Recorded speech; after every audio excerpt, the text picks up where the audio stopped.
if this jury remains deadlocked and hung, it'll be up to the Maricopa County Attorney's Office to decide if they want to continue to seek the death penalty. In that case, they will seek a new jury, and we will redo the sentencing portion of this case. It brings a lot of other questions up. We're joined by David Cantor, local attorney right now. You tried capital cases before. First of all, if they seek a new jury, where in the heck in this county or the world are they going to find a jury that doesn't know anything about this case? Well, that's impossible in Maricopa County, in my opinion. So they'll have to do a change of venue and move it to a different county, such as Greenlee County, maybe where Bisbee is, Cochise County. But I don't think they have a chance to find an impartial jury in this county after this trial. All right, and if they do find an impartial jury, are they going to hear live testimony again? Are they going to have to recap the whole 4 months of testimony in the guilty version?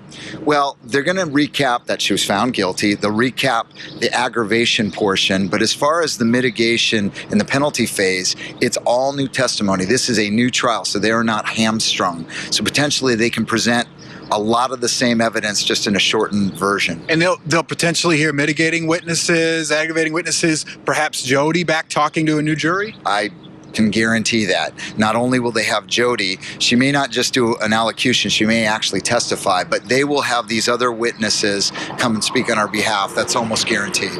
It's been documented that a death penalty, seeking a death penalty, and that sentence costs taxpayers a lot more money than a sentence of life because of all the appeals, things of that nature. Does the county attorney have an obligation to try and save taxpayers money by giving life here, or no? Is it just justice we seek?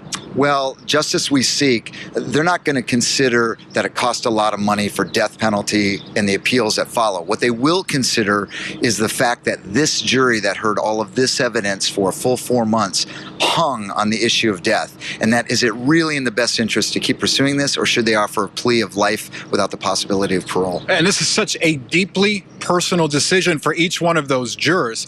Is there any chance one or two, or how many jurors are inflicted with this, are going to change their mind and say, you know what, I'm sick of this, I'll change my mind?